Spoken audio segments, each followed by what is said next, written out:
Saat keadaan sekelilingku ada di luar kemampuanku, ku berdiam diri mencarimu. Doa mengubah segala sesuatu.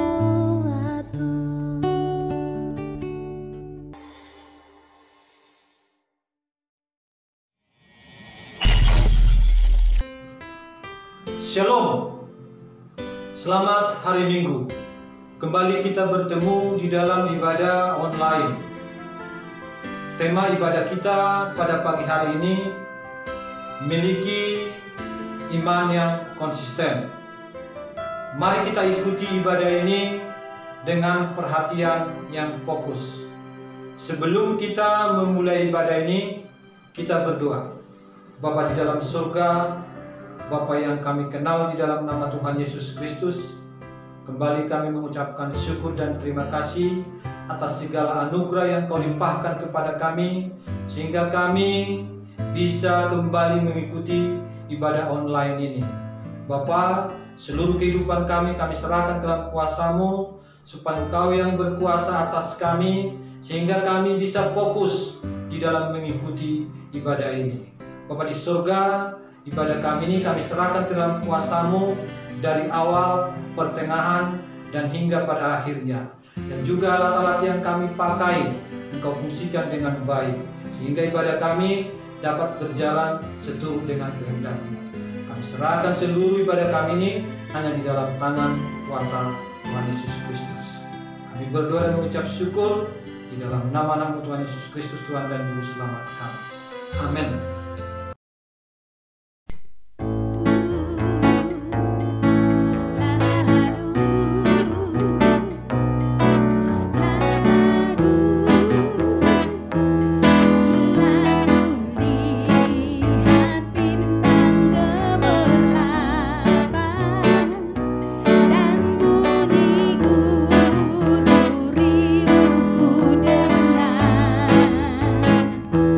Ya Tuhan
Salam Bapak Ibu Saudara, selamat pagi.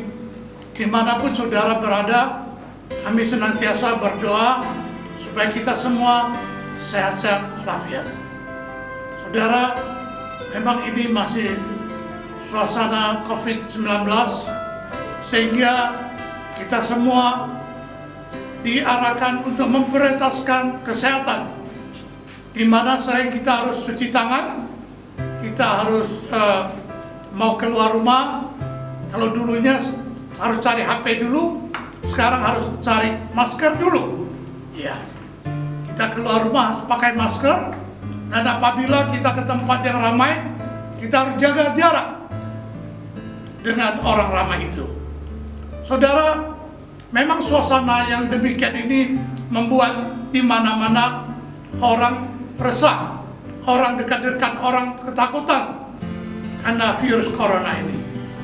Bahkan hari-hari ini baik hamba Tuhan dari luar negeri, dari dalam negeri mengatakan bahwa Tuhan Yesus akan segera datang. Bahkan nabi-nabi di Israel mengatakan Mesias akan segera datang.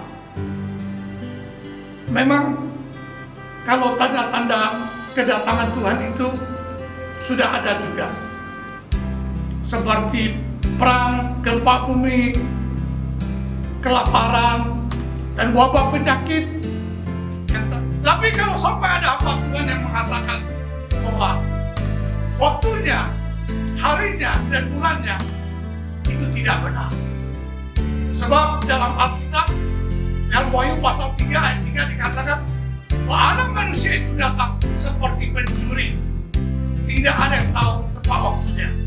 Sebagai orang percaya, kita memang harus jaga-jaga. Saudara, karena kita tahu tanda-tandanya, kita harus berjaga-jaga. Begitu juga kita harus tanya, wah, ketika anak manusia itu datang, apa yang dia cari? Ketika anak manusia itu datang, ketika Tuhan datang, apa yang dia cari? Mari kita sama-sama baca dulu di dalam Lukas pasal 18 ayat 1 sampai 8. Ya. Dalam Injil Lukas 18 ayat 1 sampai 8. Di mana firman Tuhan berkata demikian. Yesus mengatakan suatu perumpamaan kepada mereka untuk menegaskan bahwa mereka harus selalu berdoa dengan tidak jenuh-jenuh. Katanya dalam sebuah kota ada seorang hakim yang tidak takut akan Allah dan tidak menghormati seorang pun. Dan di kota itu ada seorang janda yang selalu datang kepada hakim itu dan berkata, belalah aku terhadap lawanku. Beberapa waktu lamanya hakim itu menolak. Tetapi kemudian ia berkata dalam hatinya, walaupun aku tidak takut akan Allah dan tidak menghormati manusia, ya, tidak menghormati seorang pun, namun karena janda ini menyusahkan aku, baiklah aku membenarkan dia supaya jangan terus saja ia datang dan akhirnya menyerang aku. Ayat ke-6, kata Tuhan, camkanlah apa yang dikatakan hakim yang lalim itu. Tidakkah Allah akan membenarkan orang-orang pilihannya yang siang malam berseru kepadanya? Dan adakah ia mengulur-ngulur waktu sebelum menolong mereka? Ayat 8 dikatakan, aku berkata kepadamu, ia akan segera membenarkan mereka. Akan tetapi, jika anak manusia itu datang, adakah ia mendapati iman di bumi? Saya ulang lagi ayat ke-8. Aku berkata kepadamu, ia akan segera membenarkan mereka. Akan tetapi, jika anak manusia itu datang, adakah ia mendapati iman di bumi? adakah ia mendapati iman di bumi? Di sini berbicara kepada kita bahwa Anak Manusia datang, ia mencari iman, iman orang percaya. Dan dia akan membenarkan mereka yang punya iman yang terus-menerus, iman yang konsisten. Seperti orang yang berseru-seru terus siang dan malam di dalam ayat yang kita baca tadi. Ya.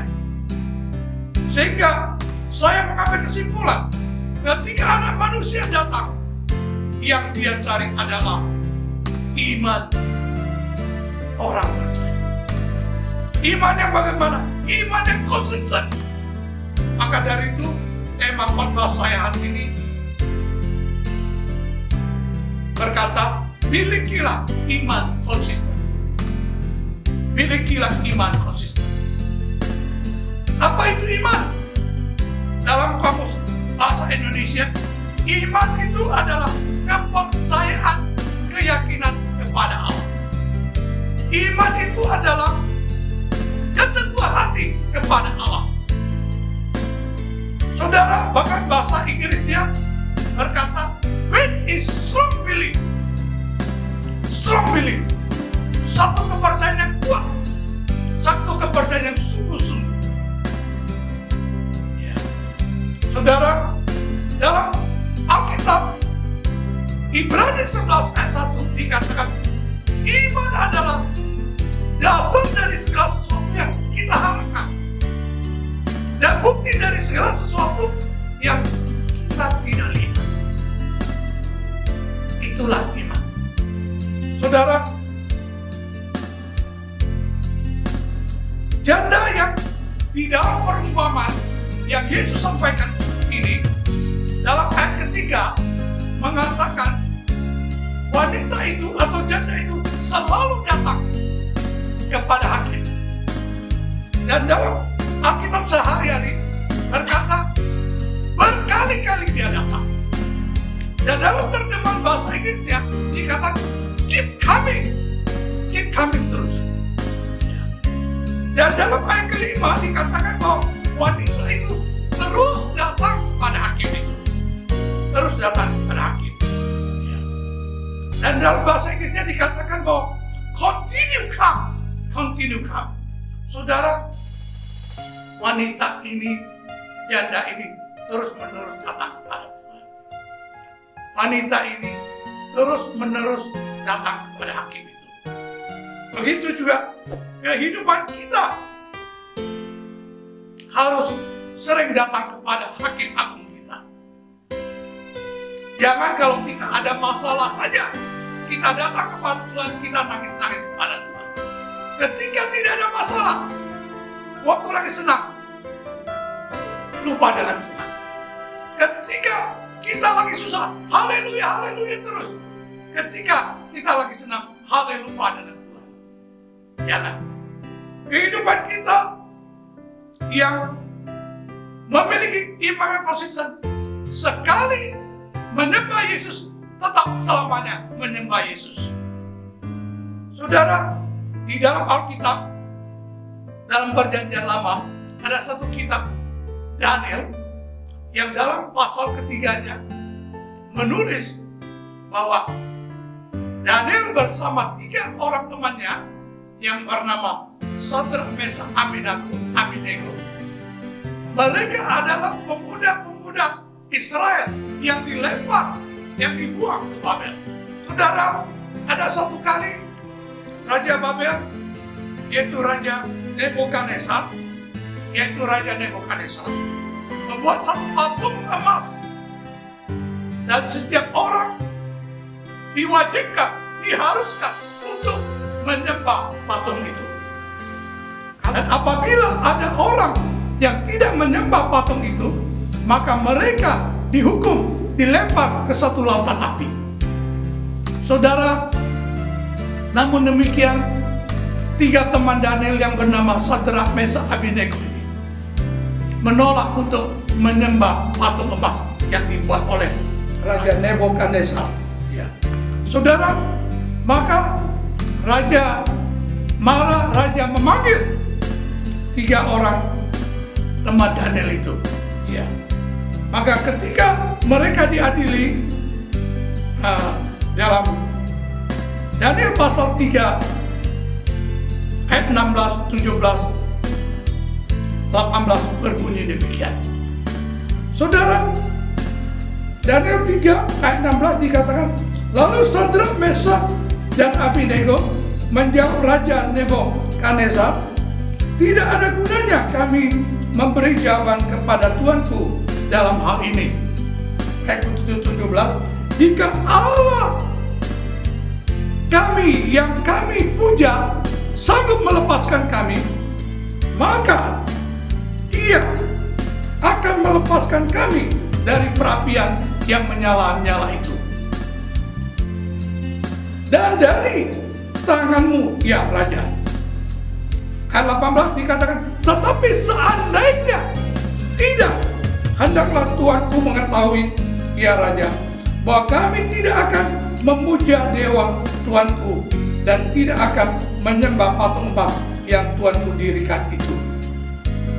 Mereka hanya menyembah kepada Allah mereka, yaitu Allah orang Israel.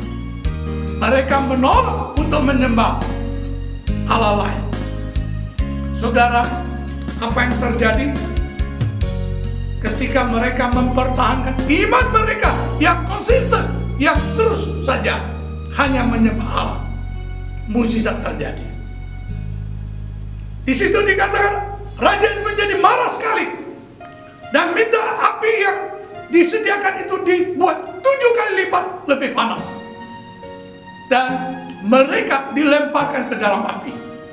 Dan Alkitab mencatat bahwa orang yang melemparkan mereka terbakar, tetapi mereka tidak terbakar karena Tuhan menyertai mereka. Karena Allah yang mereka sembah adalah Allah yang dasar dan luar biasa.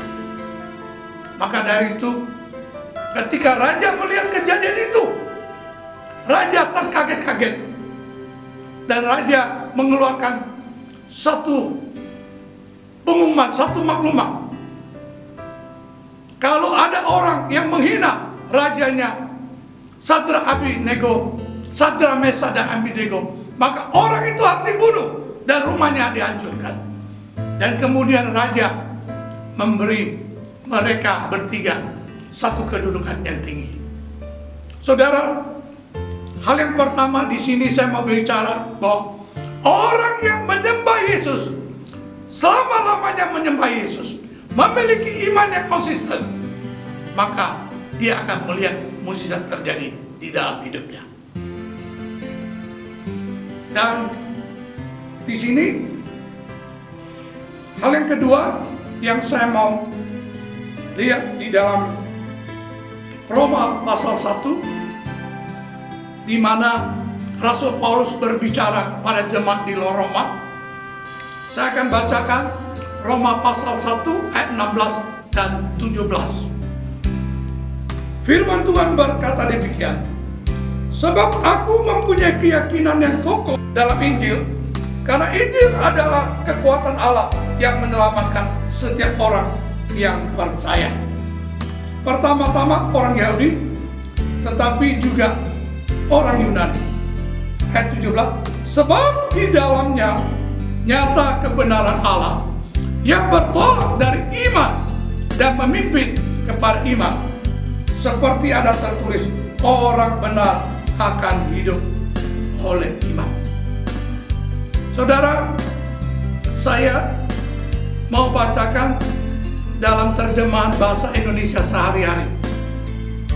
Dalam Roma pasal 1 ayat 17 ini dikatakan, sebab dengan kabar baik itu, maksudnya Injil, Allah menunjukkan bagaimana caranya hubungan manusia dengan Allah menjadi baik kembali. Caranya ialah dengan percaya kepada Allah dari mula sampai akhir. Dari mula sampai akhir, maksudnya terus menerus, ya. Itu sama seperti tertulis dalam Alkitab, orang yang percaya kepada Allah sehingga hubungannya dengan Allah menjadi baik kembali, orang itu akan hidup, ya. Jadi saudara, Rasul Paulus berkata, Injil itu punya kekuatan. Kabar baik tentang Yesus itu punya kekuatan yang menyelamatkan. Ya, yang menyelamatkan orang Yunani, orang Ibrani. Dan Injil inilah kekuatannya boleh memimpin orang bertolak dari satu iman ke iman yang terus menerus. Iman yang terus menerus. Sehingga saudara, ketika kita mendengarkan Injil, memperoleh keselamatan, kita akan memperoleh kekuatan. Sesungguhnya Injil itu adalah kabar baik tentang kasih Yesus, tentang mujizat Yesus. Dan intinya yaitu Yesus mati di kayu salib bagi dosa-dosa kita. Dan 3 hari kemudian bangkit kembali, memberikan kemenangan, memberikan keselamatan yang kekal bagi kita semua. Sehingga setiap orang yang mendengar Injil menjadi memperoleh keselamatan dari Tuhan. Saudara, di dalam Injil Markus pasal 5 ayat 27 sampai 34 ada seorang wanita yang sakit pendarahan 12 tahun. Wanita itu telah datang ke berbagai tabib, telah menghabiskan seluruh hartanya, tetapi tidak mengalami kesembuhan. Tetapi ketika wanita itu mendengar kabar baik, mendengar kabar tentang Yesus, maka ia berkata, asalku jamah jubahnya, aku sembuh. Saudara, ketika seseorang mendengar lalu percaya kabar baik itu, tidak berhenti di situ saja, tetapi sungguh berharap, terus berharap sesuatu terjadi, sampai dia perkatakan kepada dirinya, ketika dia taruh pengharapan pada Yesus, pada berita kabar baik Yesus, maka sesuatu terjadi. Maka ketika dia melakukan jamahan pada Yesus, maka mujizat terjadi. When you put your hope in Christ Jesus, there's something happen, miracle happen. Saudara, maka dari itu kemudian di dalam ayat 34, Markus 5 ayat 34 berkata demikian. Hanya kepada perempuan itu. Maksudnya Yesus berkata kepada perempuan itu, hai anakku, imanmu telah menyelamatkan engkau. Pergilah dengan selamat dan sembuhlah dari penyakitmu. Ketika kita mendengar Injil dan kita menaruhkan, kita bicarakan pada hidup kita dan hanya berpengharapan pada Dia, dan kita bertindak, maka sesuatu terjadi. Saudara, hal yang kedua yang saya mau katakan kepada saudara, biar banyak mendengarkan Injil Allah, biar banyak mendengarkan kabar baik terus menerus, sehingga saudara boleh memiliki iman yang konsisten. Karena hari-hari ini banyak berita yang hoax, berita kematian, berita kesusahan, berita yang jelek, membuat kita bingung, membuat kita khawatir, membuat kita takut. Tetapi kalau kita hanya mendengarkan Injil Kristus, lebih banyak mendengarkan Injil Kristus, kita memperoleh harapan, kita akan memperoleh mujizat, bahkan kita memperoleh keselamatan.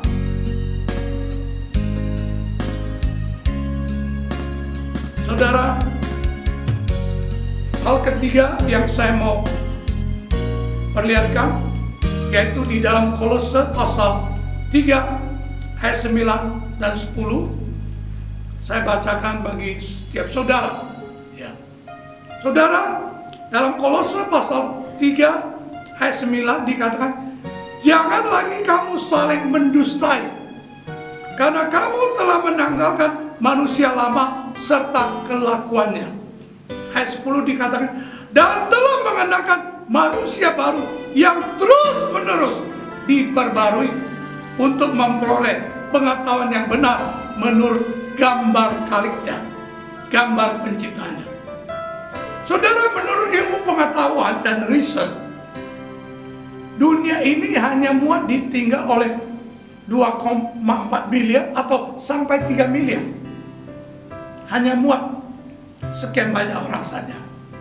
Tetapi kenyataannya hari-hari ini manusia di bumi sudah 7,7 miliar. Dan diperkirakan tahun 2050 manusia akan mencapai 10 miliar.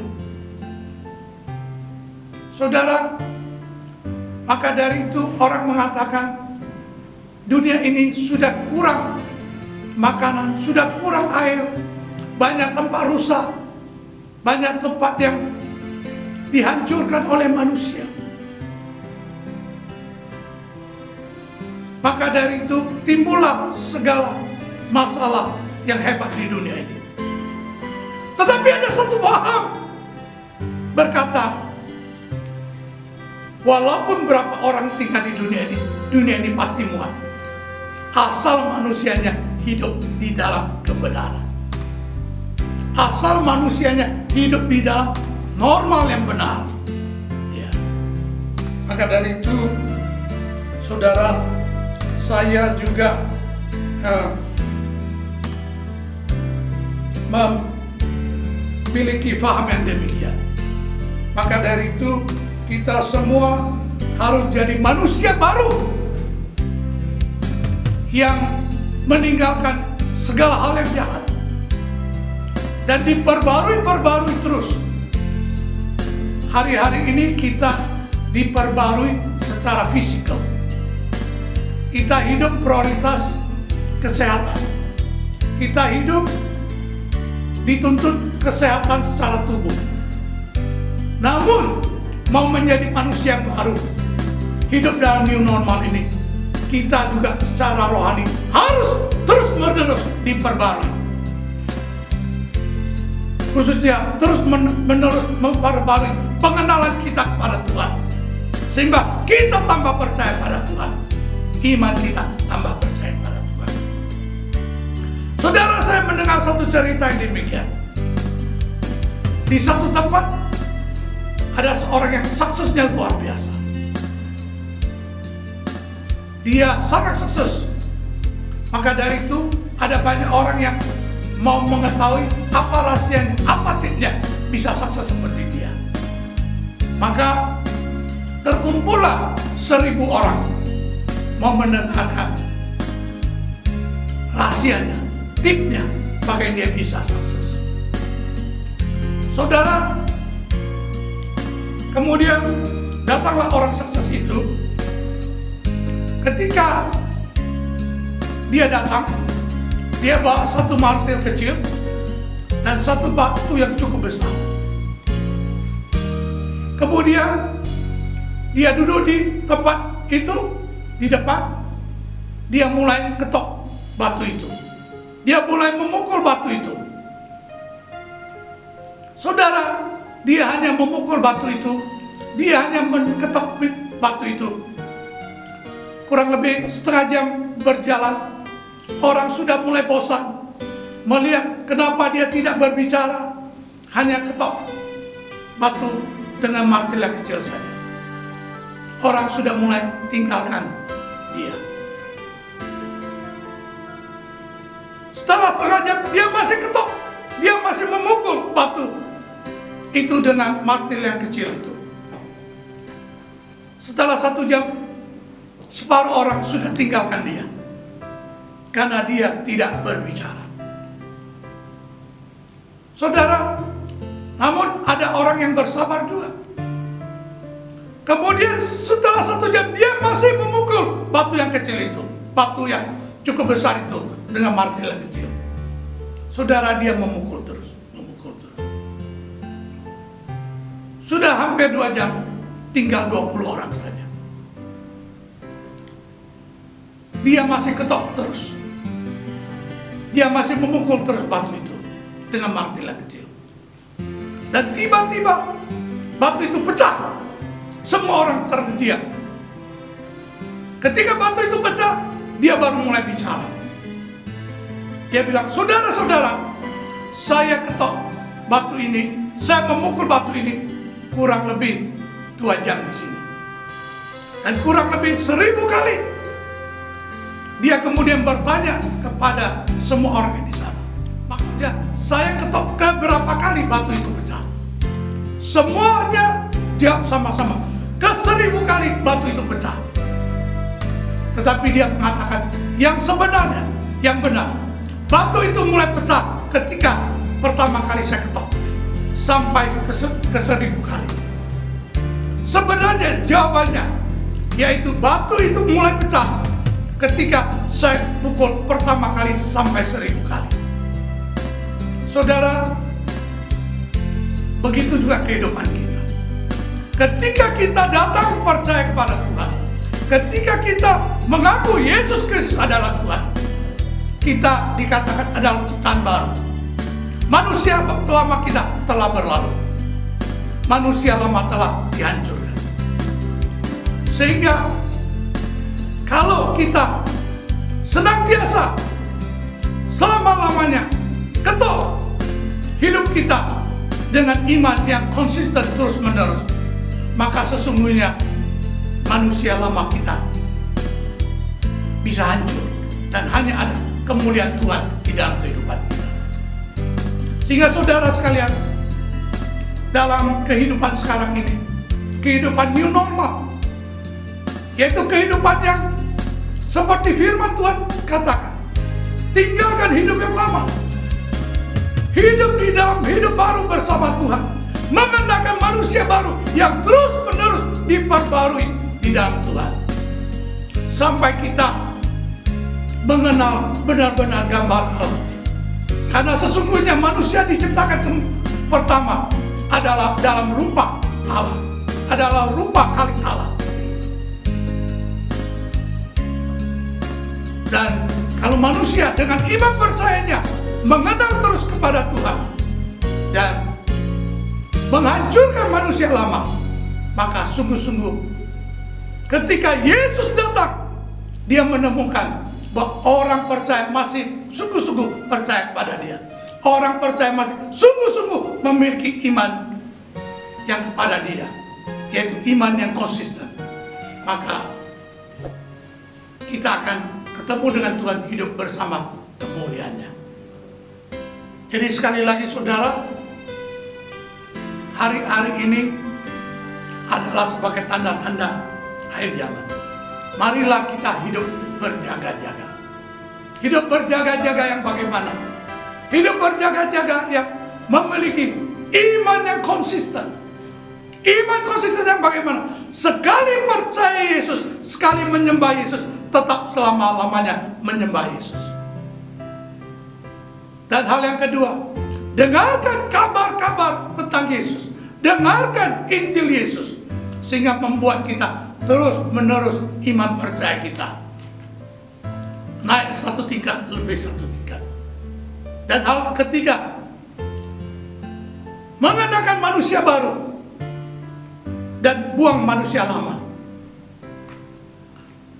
Makin saudara mengenal Tuhan, makin saudara percaya pada Dia, sehingga saudara memiliki iman yang dari awal sampai akhirnya kepada Tuhan, sehingga hidup saudara punya hubungan yang baik kepada Tuhan, sehingga hidup saudara adalah hidup yang benar di hadapan Tuhan. Tuhan memberkati, biar firman Tuhan ini oleh kita renungkan dan menjadi kekuatan dalam kehidupan kita sehari-hari. Saudara, sebagai orang percaya, sebagai orang beriman, kita juga memberikan persembahan, ucapan syukur kepada Tuhan. Kalau saudara rindu memberikan ucapan syukur, persembahan kepada Tuhan, saudara bisa transfer di rekening yang tertera di sini, ataupun kalau saudara mau antar ke gereja di Batu Haji, satelit Batu Haji, serahkan dengan Yanti. Kalau saudara mau antar ke Sungai Panal, boleh serahkan pada pagi dia. Tuhan memberkati semua. Mari kita berdoa bersama-sama. Tuhan Yesus, kami sungguh bersyukur, berterima kasih. Kami boleh datang menghadap Engkau, beribadah kepadamu, menyembah, memuji Engkau, mendengarkan kebenaran-Mu. Biar kebenaran-Mu boleh mengingatkan kami bahwa kami harus memiliki kepercayaan yang terus-menerus. Sehingga apapun keadaan kami tetap kuat. Kami tetap memperoleh keselamatan dari Injil Kristus. Kami tetap siap siaga senantiasa dan penuh pengharapan yang terus-menerus, seperti yang Tuhan Yesus berkatakan, terus-menerus doa, siang malam berdoa, sehingga kami punya iman yang terus-menerus. Tuhan Yesus, kami bersyukur, kami berterima kasih untuk ibadah hari ini. Apapun yang terjadi, apapun yang dipakai, setiap alat-alat, setiap internet, setiap hamba-hamba Tuhan yang mau melayani, Tuhan berkati, Tuhan pakai. Dan setiap saudara-saudara dimanapun juga yang mendengarkan firman Tuhan ini, boleh dijamah Tuhan, boleh merasakan kuat kuasa Tuhan yang dahsyat dan luar biasa, sehingga mereka boleh meningkat iman percaya mereka hanya kepada Yesus Kristus, menyembah hanya pada Yesus Kristus. Terima kasih Tuhan, terima kasih Yesus untuk semua saudara-saudara kami yang memperhatikan, yang mengikuti sungguh-sungguh ibadah ini. Terima kasih Tuhan Yesus untuk setiap saudara yang melayani. Pada pagi hari ini kami juga mau berdoa untuk setiap saudara-saudara yang melayani di garis depan, khususnya garis depan merawat orang-orang yang kena COVID-19. Kami berdoa seluruh Indonesia yang kena COVID-19 disembuhkan oleh Tuhan, dijamah oleh Tuhan. Begitu juga yang bertugas di garis depan, baik dokter, baik bidan, baik perawat, baik petugas-petugas yang lain, dilindungi Tuhan, dibungkus dengan kuasa darah-Mu, sehingga mereka tetap kuat, tetap sehat, tetap boleh melayani setiap orang dengan baik. Terima kasih Tuhan, terima kasih Yesus. Kami sekali lagi serahkan jemaat-Mu dimanapun mereka berada. Biar Tuhan berkati usaha pekerjaan mereka, Tuhan berkati keluarga mereka, berkati kesehatan mereka. Dan pada pagi hari ini kami yakin dan percaya Tuhan memberkati jemaat-Mu yang terbaik. Mari kita terima berkat Tuhan. Biar berkat dari Allah Bapa di dalam Yesus Kristus, serta persekutuan dengan Roh Kudus yang boleh membimbing, mengarahkan, sehingga apapun yang kau kerjakan berhasil. Sehingga apapun keadaanmu, engkau menerima sukacita yang melimpah-limpah, damai sejahtera yang melimpah-limpah, mulai hari ini sampai selama-lamanya. Di dalam nama Tuhan Yesus Kristus.